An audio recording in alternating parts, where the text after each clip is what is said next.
Prova da SpaceX de 2017 para 2018. Olha aqui a primeira questão, uma questão bem tranquila, uma questão sobre variação de sinal de uma função. Vamos ver aqui. Na figura estão representados os gráficos das funções reais. F, que é uma função quadrática, cadê? Está aqui a parábola, função quadrática, e G, função modular. Tá, é uma função do tipo módulo, definidas em R. Ou seja, o domínio é o conjunto dos reais. Todas as raízes das funções f e g também estão representadas na figura. As raízes são os pontos onde essas funções cortam o eixo x. Então aqui a gente tem uma raiz, aqui tem uma outra raiz e outra raiz. Então a função f tem essas duas raízes aqui, menos 1 e 8, e a função g tem essas duas raízes aqui, menos 3 e 6. Sendo h de x igual à divisão dessas funções, f sobre g, assinale a alternativa que apresenta os intervalos onde h assume valores negativos. A gente tem que saber quando é que essa fração aqui é negativa, né? Então isso é tranquilo, a gente tem que ver quando é que a função f é positiva ou negativa, a mesma coisa para a função g, e aí a gente faz a divisão de uma pela outra, né? Para isso a gente vai ter que fazer um quadrinho de variação de sinal. Como é que a gente faz esse quadrinho? Fazemos aqui o eixo x, marcamos as raízes, menos 3, menos 1, 6 e 8. Menos 3, menos 1, 6 e 8. E agora vamos marcar aqui os intervalos onde a função f é positiva ou negativa, a mesma coisa para a função g. Vamos fazer o seguinte, vamos colocar aqui o sinal da função f, que é essa aqui, a parábola. Então, olha só, nesse intervalo aqui a função f é positiva, porque está acima do eixo x, né? Ou seja, antes de menos 1. Então, vamos colocar aqui, positiva aqui e aqui. Agora, de menos 1 até 8, a função f é negativa. Ela está abaixo do eixo x. Então, nesse intervalo aqui, a função f é negativa. E depois do 8, acima do 8, a função f vai ser positiva. Então, nós colocamos aqui os sinais que assumem a função f. Vamos fazer a mesma coisa para a função g. A função g é essa aqui, função modular, né? Vemos aqui que a função g ela é positiva, ela está acima do eixo x, em qual intervalo? De menos 3 até mais 6. Então, de menos 3 até mais 6, a função g é positiva. Então, vamos marcar aqui mais e mais.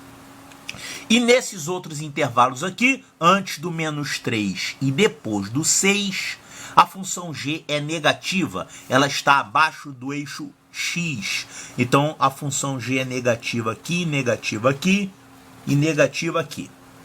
Agora, olha só, o que vai acontecer nas raízes? Bom, primeira coisa, você não pode ter a função g se anulando, porque senão você teria um denominador zero. Então, você não pode deixar a função g virar zero. Sendo assim, esses números aqui que anulam a função g, que são menos 3 e 6, menos 3 e 6, eles são proibidos, né? Você não pode ter um denominador se anulando. Então, o x não pode, nesta função h, o x não pode assumir o valor nem menos 3, nem 6. E outra coisa, o que vai acontecer nas raízes da função f? Você tem f sobre g. Bom, a função f pode se anular, pode virar zero, não tem problema nenhum. Só que nós estamos interessados nas situações em que a função h é negativa, não pode ser zero, né? Então vamos anotar aqui. Quando é que a função f vira zero? Em menos 1 e em mais 8. Então olha aqui, em menos 1 a função f vai virar zero. Em mais 8 a função f vai virar zero. Só que eu não quero zero, eu quero só valores negativos. Então vamos olhar para esses intervalos todos aqui. Ó, até menos 3, entre menos 3 e menos 1, entre menos 1 e 6,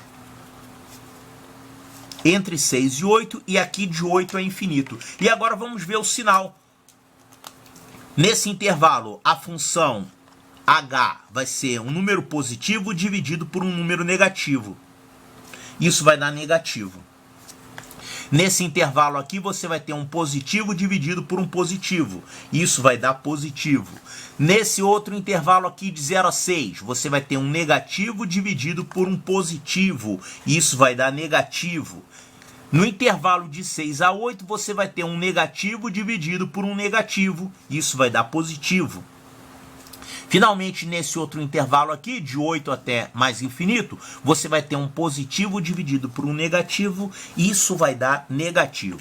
Então, está pintando que os intervalos nos quais essa função h é negativa, quais são esses intervalos? Ó, aqui, aqui e aqui são esses intervalos. A gente só tem que olhar os extremos dos intervalos. Por exemplo, esse número menos 3, a gente não pode ter ele. Por quê? Porque ele anula o denominador aqui, né? Anula o g de x. Esse outro número aqui, menos 1, a gente pode ter menos 1 ou não? Na verdade, pela função pode, mas eu quero saber apenas valores negativos, tá? Então vamos botar aqui o 0 para lembrar que a gente não quer o 0.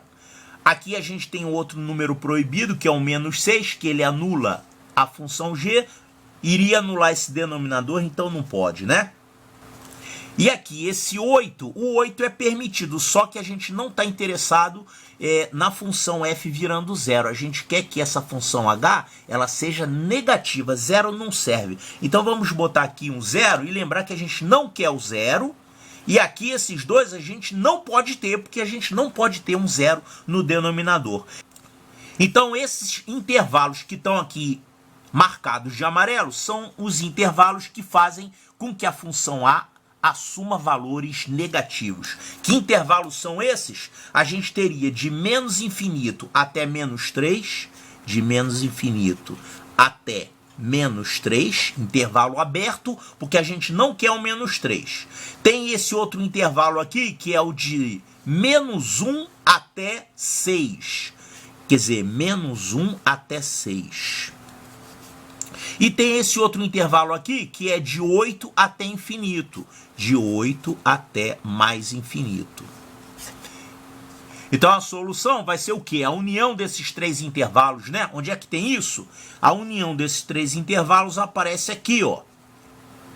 Isso aqui é tudo intervalo aberto, né? Esse símbolo aqui, quando o colchete está com a abertura para fora do intervalo, isso aqui é a mesma coisa que colocar o parênteses do intervalo aberto. Então, olha aqui, de menos infinito a menos 3, união com menos 1 até 6, está aqui, união com 8 até infinito. Então, é essa aqui, resposta correta.